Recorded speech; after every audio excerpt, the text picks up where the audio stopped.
Hello students, welcome back to your own channel CS Hirengeria and I am your English teacher Banerjee Pallavi। जैसे मैंने आपको promise किया था कि मैं आपको पेपर सॉल्व करवाऊंगी और कुछ ऐसे क्वेश्चन बैंक्स जो हमें मिले हैं वो आपको सॉल्व कराएंगे। अनसीन पैसेजेस तो हम बाद में करेंगे, पहले हम सीन पैसेजेस कर लेते हैं और पता चले कि हमको कितना आता है। Again, I'll repeat, if you have any doubt about English, you can drop a comment in the comment box और आप मुझे टेक्स्ट कर सकते हैं on the running WhatsApp number. Make sure that you ask questions and get the answers. As many as question पूछोगे उतना ज़्यादा आपको आंसर्स मिलेगा, उतने ज़्यादा आपका जो नॉलेज ऑफ इंग्लिश बढ़ेगा और उतना ज़्यादा ईजी हो जाएगा आपको आपका पेपर लिखना। बिकॉज लैंग्वेज स्टडीज़ भी इम्पॉर्टेंट है जितना ये सारे राइटिंग स्किल्स है, राइट। चलिए हम चलते हैं। आपका फर्स्ट सेट ऑफ क्वेश्चंस है जो सीन पैसेजेस जो 12 मार्क का होता है, तो और कैसे करना है, कितना टाइम देना है, जैसे मैंने कहा था 8 to 10 मिनट्स देना है उसको। तो सीन पैसेजेस तो हमको पहले से पता होता है। तो देखते हैं ये वाला पैसेज कहाँ से है। तो passage says, what is the passage saying?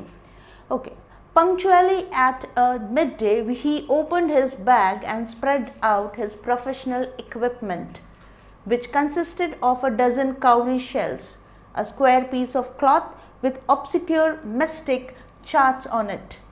जैसे मैंने पहले ही एक्सप्लेन किया हुआ है ये लेसन आपको, तो आपको पता चल गया होगा ये एस्ट्रोलॉजर्स डे से है। तो हमको पता है कि ये एस्ट्रोलॉजर डे से है, तो हमें पूरा स्टोरी हमारे माइंड में सेटअप हो गया। लेट्स सी कि कितने तक जाता है। A square piece of cloth with obscure mystic charts on it, a notebook and a bundle of Palmyra writing.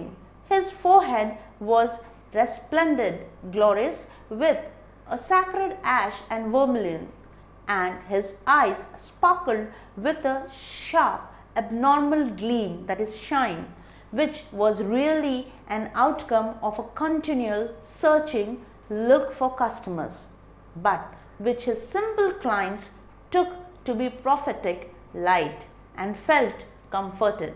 I think I don't need to explain this, क्योंकि आपको पता ही है कि वो किस तरह का बंदा था और कैसे वो लोगों को अपने चार्म से, अपने अपीयरेंस से प्रभावित करता था और लोगों को लगता था कि he has some knowledge and they used to go to him for some kind of solution. Okay. Now, the power of his eyes was considerably enhanced by their position placed as they were between the painted forehead and the dark whiskers. Whiskers are mustaches, okay. Whiskers which streamed down his cheeks. Even a half-wit's eyes would sparkle in such upsetting. To crown the effect, he wound a saffron-colored turban around his head. This color scheme never failed. People were attracted to him as bees are attracted to cosmos or dahlia stalks. He sat under the boughs of a spreading tamarind tree which flanked a path running through the town hall park. It was a remarkable place in many ways. A surging crowd was always moving up and down this narrow road from morning till night. A variety of trades and occupations was represented all along its way. Medicine sellers, sellers of stolen hardware and junk, magicians, and above all, an auctioneer of cheap cloth who created enough din all day to attract the whole town. Next to him in vociferousness came a vendor of fried groundnut, who gave his ware a fancy name each day, calling it Bombay ice cream one day, and on the next day Delhi almond, and on the third Raja's delicacy, and so on and so forth, and people flogged him. A considerable portion of this crowd dallied before the astrologer too. The astrologer transacted his business by the light of a flare which crackled and smoked up above the groundnut heap nearby. Half the enchantment of the place was due to the fact that it did not have the benefit of municipal lightning. The place was lit by shop lights. One or two had hissing gas lights. Some had naked flares stuck on poles. Some were lit up by old cycle lamps, and one or two, like the astrologers, managed without lights of their own. It was a bewildering crisscross of light, rays, and moving shadows. This suited the astrologer very well, for the simple reason that he had not in the least intended to be an astrologer when he began life, and he knew no more of what was going to happen to others than he knew what was going to happen to himself next minute. He was as much a stranger to the stars as were his innocent customers. Yet he said things which pleased and astonished everyone. That was more a matter of study, practice, and shrewd guesswork. All the same, it was as much as an honest man's labor as any other, and he deserved the wages he carried home at the end of the day. Now, I read this because I wanted you all to read it and understand it. Exam time, you need to understand that you have to read a little faster so that you understand it well, because you already know the prose. आपको पहले से ये prose का chapter पता है, तो आपको फटाफट read करना है, fast reading. Before reading the passage, you should always read the question first and then go to the passage. पहले आप question पढ़ लोगे ना नीचे, उसके बाद passage में जाओगे तो आपके लिए easy हो जाता है. फिर भी हम देखते हैं कि क्या है इसका activity based. ये 2 मार्क का state if the given statements are true or false. So we have to state whether the given statement is true or false. One second, I'll just make this arrangement here. Okay. The astrologer used to have the preparation of his business in quite professional way. Was it quite professional way? Yes, because he has done it in a professional way by putting a vermilion and tilak and then winding the dupatta around. So this answer will be true. This answer will be true. Let's see the next. Okay, the next question is the physical appearance of the astrologer hardly created an impact on the customers. Do you think that the physical appearance hardly impacted? No. Everybody liked his appearance and that's why they came into. So the statement is false. The statement is false. The place was busy with a variety of occupation. Was the place busy with variety of occupation? Yes. क्योंकि वहाँ पे बहुत सारे लोग, वहाँ पे बहुत सारे ट्रेडिंग हो रहे थे वहाँ पे, तो it is true. The astrologer's style of handling the business lies in his skill. Does the astrologer has any skills? Yes, of course, he has skills. He doesn't have the knowledge of the astrologer, but astrology का कोई भी knowledge नहीं था उसको, but उस पर skills बहुत अच्छा था, टैक्टिस बहुत अच्छा था. तो again this answer will be true. Okay, now complete the web. Now whenever there is a web given like this, you need to take out the strong points from there. So you need, what do you need? You need the special feature. What are the activities of the astrologer? Okay, what are the activities the astrologer had? So the first thing, since the this is there, what you call paragraph is gone up. So I have a paragraph, I have to take a look at it. So what is the activities of the astrologer? Says things which, okay, the first thing is that how did he dressed up? No, how did he dressed up? He spreads his bag. So he has the bag of cowrie and professional equipment.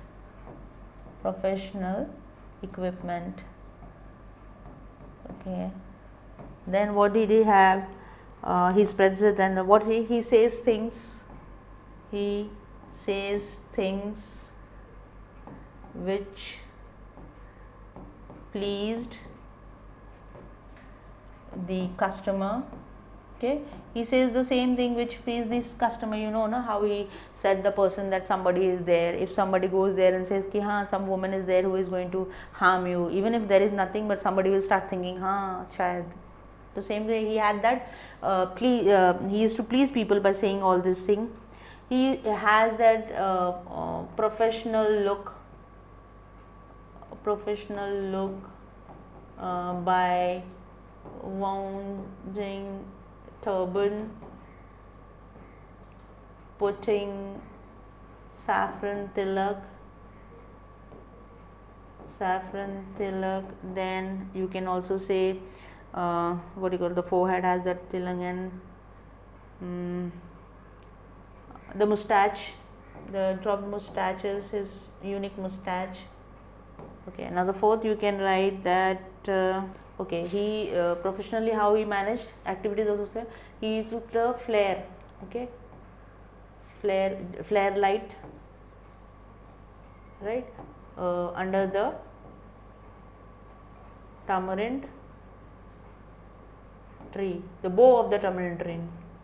So it is there in the light, okay, crackled, which is, you can write these activities, what kind of activities he has done there, that you have to write it on it. Okay, let's have the other thing. The astrologer was a shrewd judge of a character. The astrologer was a shrewd judge of a character. Explain with some details from the extract. So you have to give a detail from the extract that he was a shrewd judge of a character. Let's see, I have to go to your, okay, shrewd. How was he shrewd? You could say. Okay, yeah. See, he was a judge of character because with continuous searching on prophetic. Okay, because but in his clients took it to be a prophetic light and felt the comforted. The power of his eyes was considerably enhanced by the position of this. So that comes in one, which first we wrote. Okay, the mind mapping. Now he sat under the boughs of a spreading tamarind tree which flanked a path running through the town hall park. It was a remarkable place in many ways. A surging crowd always moving and up down narrow road from morning till night. A variety of trades and occupation junk. Now how does it was shrewd? Because he was one of a kind of a person. There, see, the question is what? What is the question? The question is, the astrologer was a shrewd judge of a character. Explained with some details from the extract. Now, what is the extract? The astrologer, why could we say that he is a shrewd? Because he is the person who, without any knowledge, but he has that skill to understand what exactly is the problem of the person coming to him. Like shrewd guesswork. He had that practice of shrewd guesswork. So everyone was, he said things which pleased and astonished everyone. That was more of a study practice. He was very he always used to practice the practice the skills, and customers, he used to read the customers, what exactly he needs, and that is why he could be a shrewd guess worker. And that is the question which we have here. Delete the answer. Where will it go? Okay. So I think I'll just write down a thing for you. Okay. You can write, he understood the challenges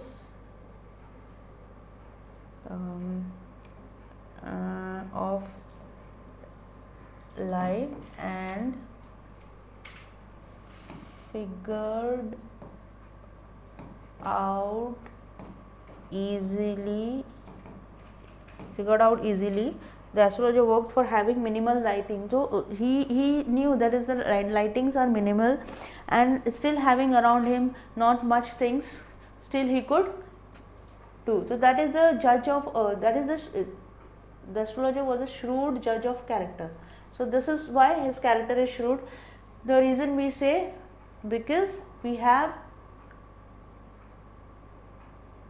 see here he has nothing, no lights, nothing. Okay, so what he does very well, the simple reason, he works bewildering crisscross lay light, there he is there. This suited the astrologer very well. The simple reason that had not least intent to be an astrologer, because he didn't want to be an astrologer, still he made it a point with his skills that he could make his living, and he could see the people's skills and make his living by doing nothing but pleasing them. And because of his this experience, he वो had that NAAC, उसको इतना experience हो गया था लोगों को देख देख के कि उसको पता चल गया था कि लोग किसको क्या बोलने से वो इम्प्रेस हो जाएगा. ठीक है, ये आपके 2 मार्क्स का है, तो आपको कम से कम 3 लाइन्स तो लिखना पड़ेगा. And that is given in this, you can right on your own, अपना लैंग्वेज में भी, अपने ओन वर्ड्स में भी आप लिख सकते हैं. We need to understand even the smallest details of the business in order to succeed. Write your views. Okay, अब ये क्या है, ये PR है. अगर आप देखो तो ये आपका पर्सनल रिस्पॉन्स है. जैसे मैंने पहले भी कहा है, पर्सनल रिस्पॉन्स जो होता है उसको आपको, वो आपका रिस्पॉन्स है. So you can write whatever you want to write according to your personal things. But देखा जाए तो हम तो आपका मार्क्स नहीं काटेंगे, लेकिन अगर आपने ग्रामेटिकल मिस्टेक किया या आपने कोई भी वोकैब में स्पेलिंग मिस्टेक किया या कुछ किया, तो आपके मार्क्स इसमें कटेंगे. सो लेट्स सी कि हम क्या लिख सकते हैं इसमें. Okay, so what can we write, we need to understand even the smallest details of the business in order to succeed. तो ये आपका पर्सनल रिस्पॉन्सिबिलिटी में क्या लिख सकते हैं हम इसमें. देखो, पहली बात तो स्मॉलेस्ट जो डिटेल्स होते हैं वो क्या होते हैं. बहुत सारे minute details, we can not write the minute details और smallest details of a business to get succeed. But what we can do is we can list down certain things. We can list down the objectives, goals of the company or the business. Okay, what is the smallest details? Smallest details, you cannot keep any smallest details of a business because every business has a different aspects. Okay, तो आप अपने हिसाब से ये लिख सकते हैं.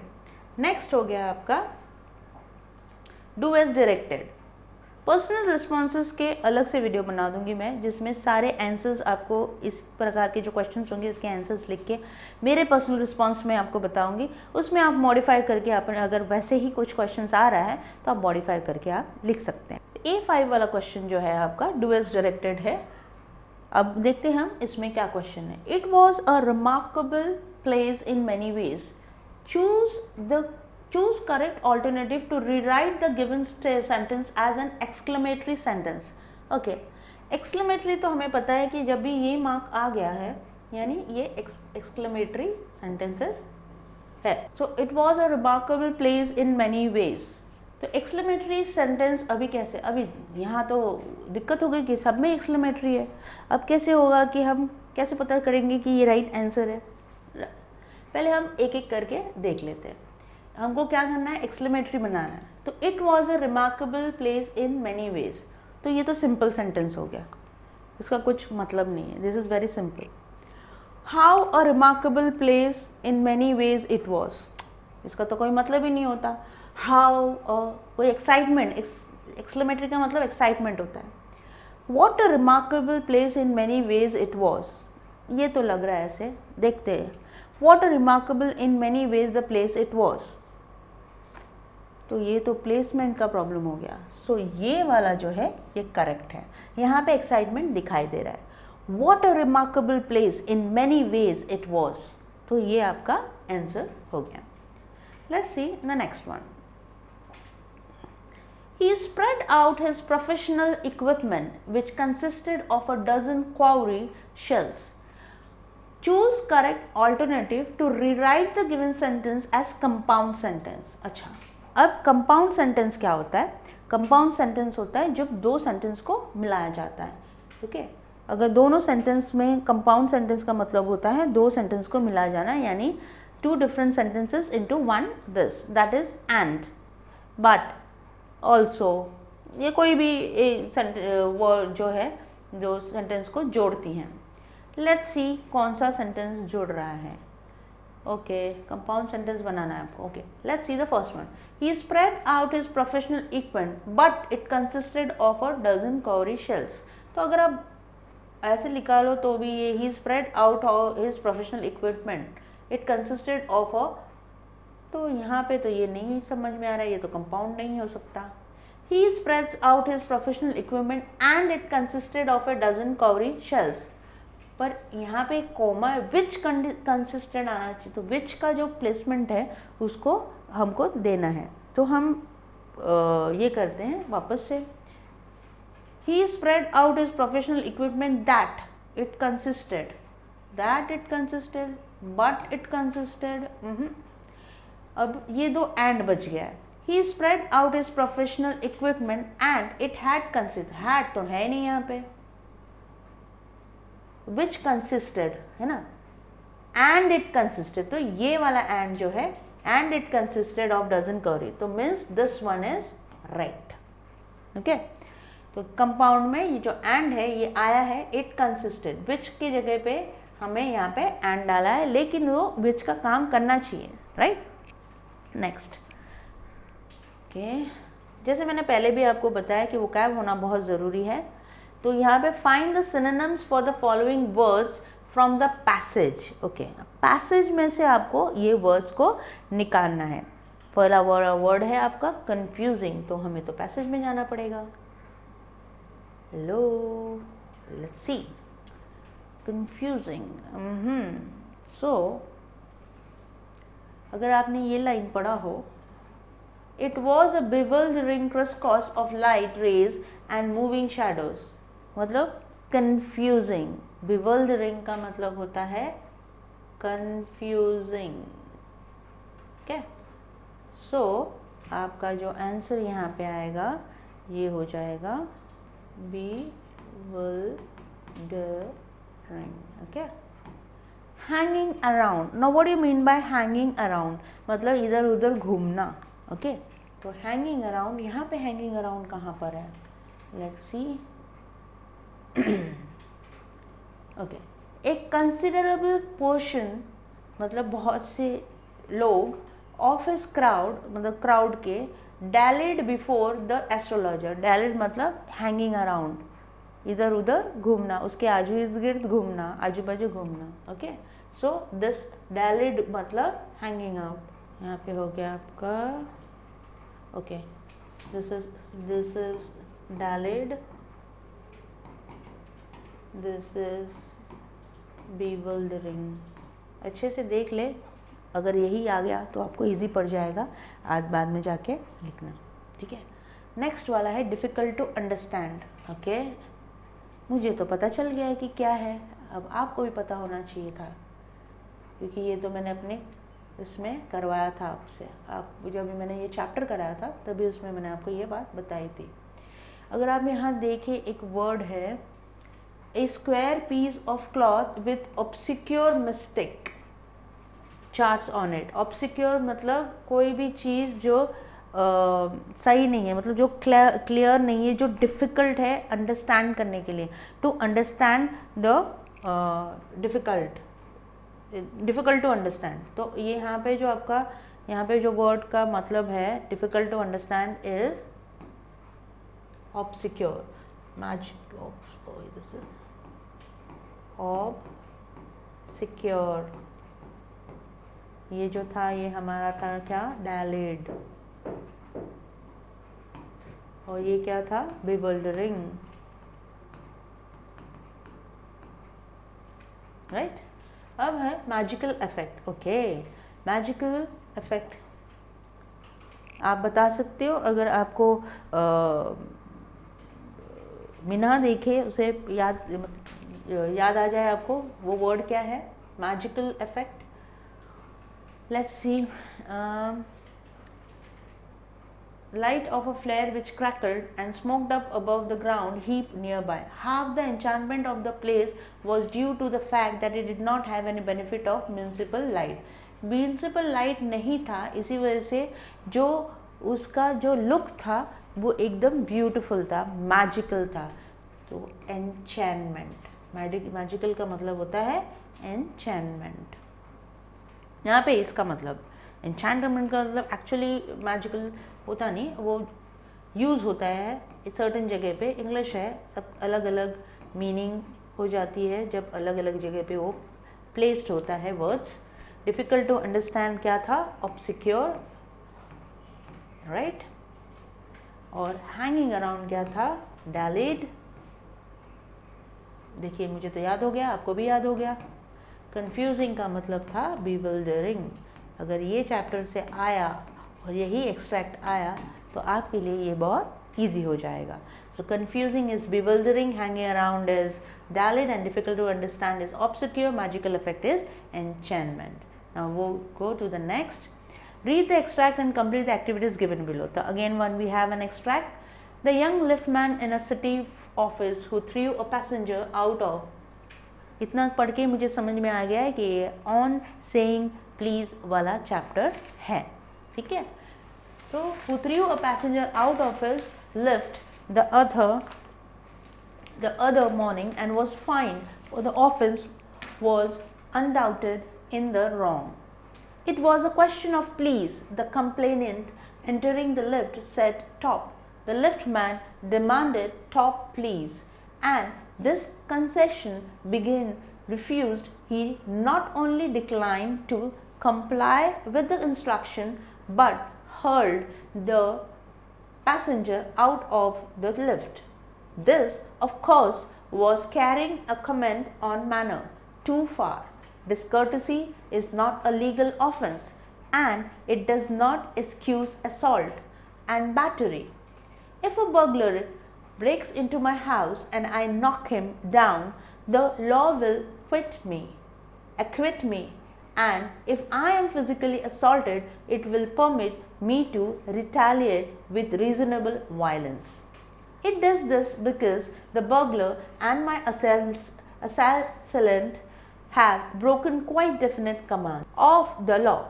But no legal system could attempt to legislate against bad manners or could sanction the use of violence against something which it does not itself recognize as a legally punishable offence. And our sympathy with the liftman, we must admit that the law is reasonable. It would never do if we were at liberty to box people's ears because we did not like their behavior, or the tone of their voices, or the scowl on their faces. Our fist would never be idle, and the gutters of the city would run with blood all day. I may be as uncivil as I may please, and there is no penalty. And the law will protect me against violent retaliation. I may be haughty or boorish, and there is no penalty to pay except the penalty of being written down an ill-mannered fellow. The law does not compel me to say please or to attune my voice to other people's sensibilities any more. Then it says that I shall not wax my moustache or dye my hair or wear ringlets down my back. It does not recognize the laceration of our feelings as a case for compensation. There is no allowance for moral and intellectual damages in this matters. हमने already ये text में पढ़ चुके हैं, इसी वजह से हमें ज़्यादा इसको करने की ज़रूरत नहीं पड़ती, हमारे दिमाग में चला गया, लेकिन हमको पढ़ना तो है ना, हमने पढ़ लिया. Read the following statements and pick out the statement which expresses the intention of the writer. यानी आपको बोला जाता है कि राइटर का क्या इंटेंशन था इसमें. What was the intention of the writer here? So we could say what was the writer's intention. One was ये राइटर्स इंटेंशन मतलब क्या, क्यों लिखा उन्होंने और क्या बताना चाह रहे थे. There is an importance of good manners and civility, ये वाला उनका इंटेंशन था हमें बताने के लिए. The wound on one self respect is more painful than physical wounds. Of course कोई आपको गाली दे तो और बात सुना दे तो वो याद रह जाता है, लेकिन कोई पीट के चले जाए तो वो याद नहीं रहता, वो भूल जाते हैं हम लोग. So this is what is कि there is an importance of good manners and civility. अगर आपके पास गुड मैनर्स है, सिविलिटी है, तो वो आपके लिए बहुत ज़्यादा ज़रूरी है, क्योंकि behaviour plays an important role in your life. अगर आपका बिहेवियर अनसिविलाइज्ड है तो कोई भी आपके साथ रहना या बात करना पसंद नहीं करेगा. But if you are civilised and you have a lot of behaviour, good manners, then people love to stay with you. Civility होना, बिहेवियर, गुड मैनर्स होना बहुत इंपॉर्टेंट है. इसी वजह से ये आपको ऑन प्लेइंग प्लीज बताया गया है. The wound of one self respect, जैसे मैंने बताया कि कोई बात करके सुना के चला जाता है आपको तो वो ज़्यादा बुरा लगता है. कोई मार के चला गया तो उसका कोई फ़र्क नहीं पड़ता, वो थोड़े दिन में आप भूल जाते हैं. Okay, so these are two things which we have to do in this. The next question is pick out some examples of behavior from the extract that are not punishable under the law any more. Okay, तो law के अभी extract में ही है कि law में इसमें question क्या है, some examples of behaviour of the extract are not punishable under the law. क्या क्या नॉट पनिशेबल अंडर लॉ वो देखते हैं हम. Okay, what is not punishable, जैसे डिस्कर्टेसी है, not an legal offence, right. House I knock them law will accuse me and if I am physically अगर assault किया है किसी ने तो लॉ आपको ये नहीं करती कि आप रिटेलिएट, रीजनेबल वायलेंस से आप रिटेलिएट कर सकते हो.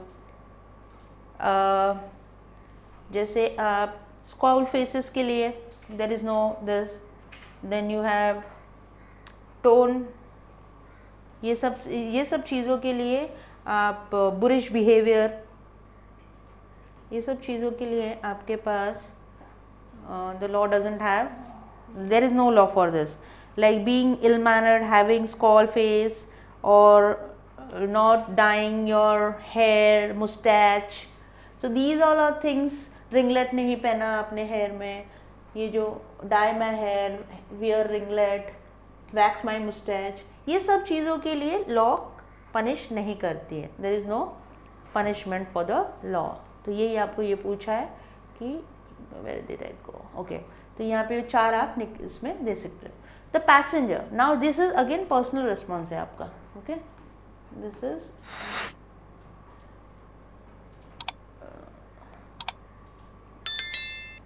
The passenger damage the liftman self respect. Support your answer with some facts from the extract. ये भी सपोर्ट करना PRE जैसा ही है आपका. और what if discourtesy is a legal offense? Write your response about 30 words.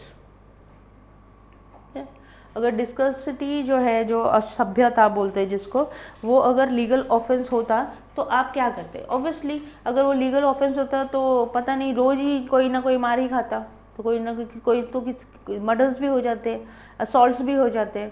होता भी है ऐसे, कोई अगर उल्टा जवाब दे दे, ज़ोर से बोल दे, ट्रेन में, बसेस में, रोड्स में, गाड़ी चलाने के टाइम, तो होता ही है सब चीज़ें. काम की जगह पे भी होता है. तो ये आप पहला जो A3 है, the passenger damage the liftman self respect, support your answer with the some facts from the extract. उसने उसका रेस्पेक्ट को डैमेज किया, ये आपको क्यों लगता है, एक्सट्रैक्ट में से, पैसेज में से आपको निकाल के लिखना है. तो ये रेस्पॉन्सेज आप लिख के, बिल्कुल दोनों लिख के कमेंट बॉक्स में डालिए या फिर व्हाट्सएप पे भेज दीजिए. मैं चेक करके आपको बताऊंगी वेदर इट्स राइट और you need a modification. Of course I'll make a video on that where you can take it and modify and write it अगर आपके एग्जाम में ये सेम क्वेश्चंस आ रहे हैं. Do as directed, इसमें ये आपके लैंग्वेज स्टडी है, उसमें हम देखते हैं कि क्या आपका क्वेश्चन है. If I am physically assaulted, it will permit me to retaliate. Okay, choose correct alternative, use unless. तो आपको अनलेस यूज करना है, तो चारों में ही अनलेस है, पूरा सेम ही दिख रहा है, राइट। तो पहली बात तो अनलेस और आई एम नॉट, ये तो आएगा ही नहीं, राइट, क्योंकि ये नहीं आएगा, ये ऐसा नहीं होता। अनलेस और आई एम नॉट एक साथ नहीं आता, नॉट।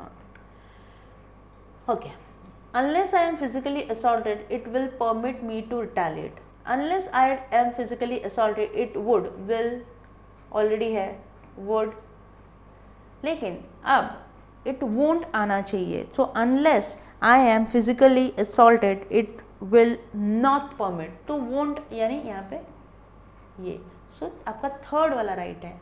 अब क्यों राइट है? क्योंकि ये पे यूज अनलेस करना है, तो अनलेस करेंगे तो आप अनलेस के लाइन में नॉट नहीं यूज कर सकते। तो unless I am not physically assaulted, इसका मीनिंग ही चेंज हो जाता है, राइट। आपको मीनिंग नहीं चेंज करना है, कभी भी कोई भी लाइंस दिया रहेगा और चेंज करने बोलेंगे तो उसका मीनिंग चेंज नहीं कर सकते हो आप, right. So now it is unless I am not physically assaulted it will not permit me to retaliate, it will permit me to retaliate। तो it unless लिखा तो ये वाला भी not में बदल जाएगा, ठीक है। तो unless I am physically assaulted, मैं आपको unless I am physically assaulted it will not permit me to retaliate, right। तो ये आपका थर्ड वाला हो गया। The law will protect me against violent retaliation, choose the correct alternative to use a modal auxiliary. ना आपको use करना है मॉडल ऑक्सिलरी। मॉडल ऑक्सिलरी क्या होता है? Can, code, would, right. तो अब हम वापस वही सेम हुआ है कि आप ये चेंज नहीं कर सकते, you can not change the meaning of the sentence.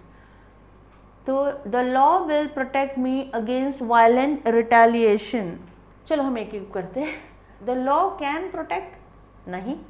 Could protect मतलब करा लॉ कैन कर सकता है, कर सकेगा, कर सका, ये सब तो नहीं आएगा इसमें। तो नीचे वाले दो देखते हैं। द लॉ मे प्रोटेक्ट, शायद करेंगे, लेकिन लॉ को करना चाहिए। Will protect, must protect. So हमारा जो आंसर है वो ये है, the law must protect me against the violent retaliation. ये उनका ये है, हक है, उनकी रिस्पॉन्सिबिलिटी है, हमारा हक है उनको वो हमारे प्रोटेक्शन करें, और उनकी रिस्पॉन्सिबिलिटी कि उनको करना चाहिए। तो चाहिए का मतलब होता है मस्ट। यहाँ पे मीनिंग चेंज नहीं हो रहा है और उनको दिया गया है। Find out the words from the passage which mean the following। Okay, lack of courtesy, मुझे तो पता है, फिर भी हम जाके देख लेते कि lack of courtesy का मतलब क्या होता है। तो lack of courtesy अगर बोला जाए तो मैंने ये वाला जो लाइन है, lack of courtesy, discourtesy का मतलब होता है असभ्यता, lack of courtesy। So let's see, we write it down, of course I know from the passage, so I'll write it down for you here। So this is discourtesy।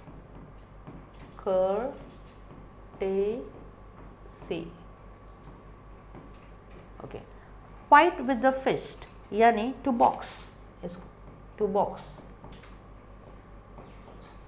box मतलब fight with the fist, box to box, ये आपके paragraph में है। Uncultured जो था वो उसको बोलते हैं बुरिश। अनकल्चर्ड जो होता है बुरिश। एक बार फिल इन द ब्लैंक्स में आया था ये एक पेपर में, boorish. Okay, an attacker, assailant, okay. ये दो जो पैराग्राफ मैंने आपको कॉम्प्रिहेंशन करवाया है, ये आप वापस से वीडियो को देखिए, वापस से जानिए कि क्या कर सकते हैं इसको। आपको अगर कुछ समझ में नहीं आया, यहाँ पे 4 रिस्पॉन्स आया है, पर्सनल रिस्पॉन्स, जो मैं बिल्कुल आपको दूसरे वीडियोस में सारे पर्सनल रिस्पॉन्सेज जो होंगे और भी एक्स्ट्रा पर्सनल रिस्पॉन्सेज क्वेश्चन के साथ आंसर करके दूंगी, ताकि आपको वो समझ में आए। आप मॉडिफाई करके आप अपना आंसर्स लिख सकते हैं। ये जो दो सीन पैसेजेस किए, ऐसे में और भी 2 सीन पैसेज अनदर वीडियो में बना रही हूँ। आपको बताती हूँ कि कैसे उसको वापस पढ़ना चाहिए, क्योंकि टेक्स्ट बुक पढ़ना इंपॉर्टेंट है। क्यों टेक्स्ट बुक पढ़ना इंपॉर्टेंट? अगर आप देखते तो अगर ये वाला जो पैसेजेस है अगर आप कर रहे हो तो आपको 8 to 10 मिनट्स में आपका पैसेज ख़त्म हो जाएगा। वीडियो है तो थोड़ा ज़्यादा बन ही जाता है, बट अगर आप घर पे प्रैक्टिस करोगे तो ये 2 पैसेज आपको 20 मिनट्स में हो जाना चाहिए, राइट। इसी के साथ हमारा ये वीडियो ख़त्म होता है, क्योंकि 2 पैसेज मैंने आपको करवाया है, सीन पैसेज। नेक्स्ट वीडियो में 2 और पैसेज मैं करवाती हूँ, ताकि आपका और भी अच्छे से पैसेज रीड हो जाए और आपकी रिविजन भी हो जाए, क्योंकि ये सीन पैसेजेस तो ईजी टू अंडरस्टैंड है। मिलती हूँ आपको अनदर वीडियो में with more two seen passages. Till then take care.